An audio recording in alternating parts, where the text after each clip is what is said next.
Hi hello నమస్తే అస్సలం వాలేకుం ఆదాబ్ నా చేతి వంట ఛానల్కు స్వాగతం సుస్వాగతం పలుకుతూ నేను మీ సాగర్ మళ్ళీ ఇంకొకసారి మీ ముందుకు ఒక కొత్త రెసిపీతో వచ్చేసానండి. ఈరోజు నేను 8 కేజీల జీరా రైస్ని అయితే చేశానండి.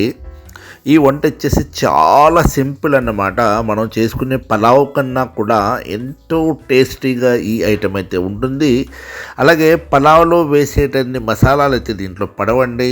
చాలా సింపుల్గా జీరా రైస్ని చేసేవచ్చు. అలాగే ఎంతో టేస్టీగా జీరా రైస్ని మనం తినొచ్చు అన్నమాట. ఈ వీడియో ఇప్పుడు చూసేద్దాం.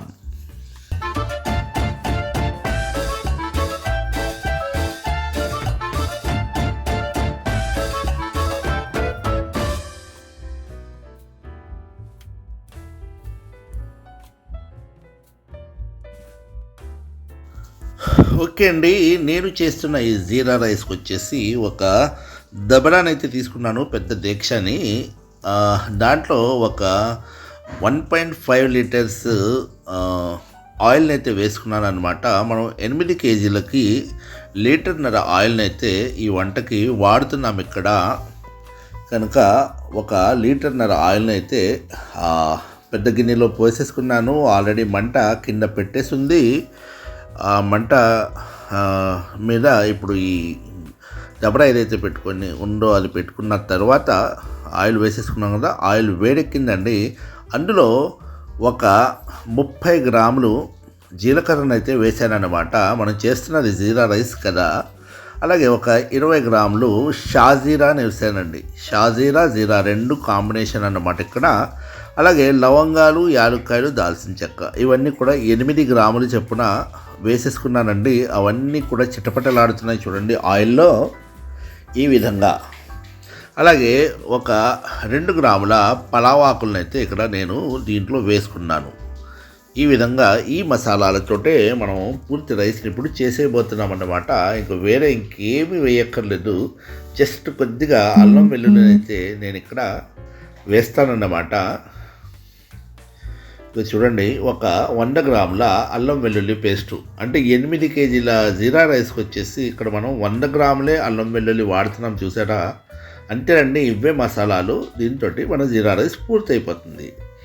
అలాగే ఒక 200 గ్రామ్స్ పచ్చిమిర్చిని కూడా ఇక్కడ నేను యాడ్ చేశాను దీంట్లో. ఇప్పుడు ఇవన్నీ కూడా ఆయిల్లో బాగా ఫ్రై అయిపోయినాయి చూడండి. అలాగనేసి మరీ కలర్ మారిపోయేటంత వరకు ఫ్రై చేయాల్సిన అవసరం లేదు. జస్ట్ వాటి యొక్క ఫ్లేవర్ వస్తే సరిపోతుంది మనకి. అంతేనండి.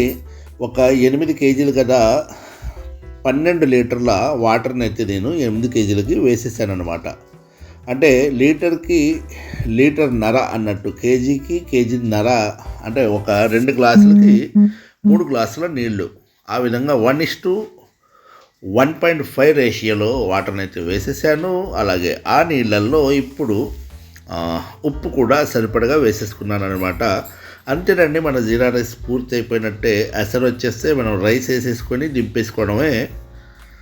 కొండి ఎసరు వచ్చేసింది. ఇప్పుడు ఇందులో నేను ఒక గంట సుమారు నానబెట్టిన ఏదైతే బియ్యం ఉన్నాయో ఆ బియ్యాన్ని నేను ఇప్పుడు దీంట్లో వేసేస్తానన్నమాట. ఉప్పు ఒక్కసారి చెక్ చేసుకుంటున్నాను. ఉప్పు సరిపోతుందండి. కనుక ఇప్పుడు నేను దీంట్లో బియ్యం వేసేస్తాను. ఒక గంట పైన నానబెట్టానండి ఈ రైస్ని. ఇవి వచ్చేసి గిద్ద మసూరి రైస్ అన్నమాట. ఒకవేళ మనం బాస్మతి రైస్తో చేసుకుంటే కనుక వాటర్ రేషియో ఏదైతే ఉందో అది మారుతుందంతే. దానికి 1:1.25 రేషియోలో వాటర్ వేసుకుంటాము. ఈ రైస్కి 1:1.5 రేషియోలో వాటర్ని అయితే ఇక్కడ వేసుకోవడం జరిగింది. అలాగే ఇలాంటి మంచి మంచి వంటలు మీ దాకా రావాలి అంటే నా ఛానల్ని చూస్తూ ఉండాలి. అలాగే సబ్స్క్రైబ్ చేసుకోవాలి. షేర్ చేస్తూ ఉంటే కనుక నా వీడియోస్ ఇంకా కొంతమంది మీలాంటి వాళ్ళు బాగా చూడడానికి అయితే అవకాశం ఉంటుంది. అలాగే తప్పకుండా మర్చిపోకుండా గంట బటన్ ఏదైతే ఉందో అది నొక్కుకోండి. దానివల్ల నా వీడియోస్ మీ దాకా వస్తూ ఉంటాయి.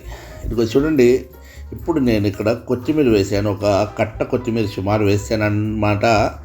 ఒక 1/2 కిలో కొత్తిమీర అయితే ఇది ఉంటుంది. ఎందుకంటే మనం వండుతున్నది 8 కేజీల జీరా రైస్ అన్నమాట ఇక్కడ. కనుక ఒక 1/2 కిలో సుమారు కొత్తిమీర వేసాము. ఇంకా దీంట్లో మనము పుదీనా వేయలేదండి, వేయక్కర్లేదు. ఇక్కడితోటి మన ఈ జీరా రైస్ ఏదైతే ఉందో పూర్తి అయిపోతుంది. చాలా చాలా సూపర్గా వస్తుంది. ఇదిగో చూడండి, మూత పెట్టాను నేను. ఒక్క 5 నిమిషాల తర్వాత మళ్ళీ మూత తీశాను. రైస్ దగ్గర పడుతున్నాయి చూడండి. ఇక్కడ సుమారు ఒక 50% అయితే ఉడికిపోయినాయి. మళ్ళీ ఒకసారి కింద నుంచి బాగా కలిపేసుకుంటున్నాను అన్నమాట. ఈ గిన్నె వచ్చేసి 15 కేజీల గిన్నె అండి ఇది. అందుకే చాలా సూపర్గా వంట అయితే ఇక్కడ అవుతుంది. ఎందుకంటే పెద్ద గిన్నె తీసుకోవడం వల్ల మనకి చాలా సింపుల్గా వంట పూర్తవుతుంది. గిన్నె కంజెస్టెడ్గా ఉండేలాగా ఎప్పుడు ప్లాన్ చేసుకోకండి మీరు. పెద్ద గిన్నె ఉంటే చాలా బాగుంటుంది. ఏ రైస్ అన్నా వండుకోవడానికి, రైస్ కానీ బిర్యానీ కానీ ఏదన్నా సరే అవకాశం ఉన్నంత వరకు పెద్ద గిన్నెలో ప్లాన్ చేసుకుంటే కనుక మీ వంట చాలా సజావుగా అలాగే సులువుగా జరుగుతుందన్నమాట. చూడండి, మన రైస్ అయితే దమ్ముకు వచ్చేసినాయి. ఇప్పుడు సుమారు 80% ఇక్కడ ఉడికిపోయినాయి చూడండి ఇక్కడ రైస్. ఈ మూమెంట్లో నేను ఏం చేస్తున్నానంటే ఆ గిన్నె కింద పెనం పెడుతున్నాను అన్నమాట. ఎందుకంటే ఆ విధంగా పెట్టడం వల్ల మీకు మాడకుండా రైస్ పూర్తవుతాయి అన్నమాట. అంటుకోదు, కింద అంటుకోకుండా మాడకుండా రైస్ పూర్తవుతుంది. ఒక పెనం లాంటి దాన్ని పెట్టేశాను నేను. పెట్టేసి మళ్ళీ ఆ గిన్నె దాని మీద పెట్టేశాను అన్నమాట. ఇక్కడితోటి మన ఈ దమ్ ప్రాసెస్ ఏదైతే ఉందో పూర్తయిపోతుందండి. కింద మంట అలాగే ఉంది. పైన దీనికి మూత పెట్టేసి ఒక 20 నిమిషాల పాటు వదిలేద్దామండి. ఫ్లేమ్ కూడా చిన్నగా పెట్టుకుంటే సరిపోతుంది, మీడియం ఫ్లేము. ఓకే అండి, మన జీరా రైస్ ఏదైతే ఉందో ఇక్కడ చూడండి దమ్ అయిపోయింది. ఇదిగో చూసారా, మస్తుగా దమ్ అయిందనమాట, మామూలుగా కాదు, చాలా బాగా దమ్ అయింది. చూడండి, పొడి పొడిగా కూడా రైస్ ఇక్కడ వచ్చింది. మనము ఇక్కడ బాస్మతి రైస్తో చేసుకుంటే కనుక లుక్ ఇంకా బాగుంటుంది, అలాగే టేస్ట్ కూడా ఇంకా బాగుంటుంది. అయితే మాకు ఈరోజు సిచ్యువేషన్ని బట్టి ఇక్కడ ఈ రైస్ తోటే ఈ జీరా రైస్ చేయాల్సిన పరిస్థితి అయితే ఉంది కనుక నేను ఈరోజు ఈ రైస్తో చేశాను. అలాగనేసి టేస్ట్లో అసలు కాంప్రమైజే అవ్వదండి వంట, ఎందుకంటే చాలా బాగా వచ్చింది రైస్. ఇక్కడ చాలా పొడి పొడిగా చాలా సూపర్గా వచ్చింది. అలాగే చిన్న రైస్ ఇష్టంగా తినేవాళ్ళకైతే ఇంక ఇది సూపర్ వంటకమే అన్నట్టు. చూడండి, అలాగే నా ఛానల్ని సబ్స్క్రైబ్ చేయడం మీరు ఎట్టి పరిస్థితుల్లో కూడా మర్చిపోవద్దు. అలాగే షేర్ చేయండి. అలాగే గంట బటన్ నొక్కుంటే నా వీడియోస్ ఏదైతే ఉన్నాయో నోటిఫికేషన్స్ రూపంలో మీ దాకా చేరుతూనే ఉంటాయి. అలాగే మంచి మంచి వీడియోస్ ఇంకా చేయడానికైతే నేను ఉత్సాహంగా ఉన్నాను కనుక తప్పకుండా రాబోయే వీడియోస్ ఇంకా మంచి మంచి మీ దాకా చేర్చే ప్రయత్నంలోనే ఉంటాను. అలాగే ఇలాంటి మంచి మంచి వంటలతోటి నేను ఇంకొక కొత్త వీడియోలో మీ ముందుకు వస్తాను. Thank you very much.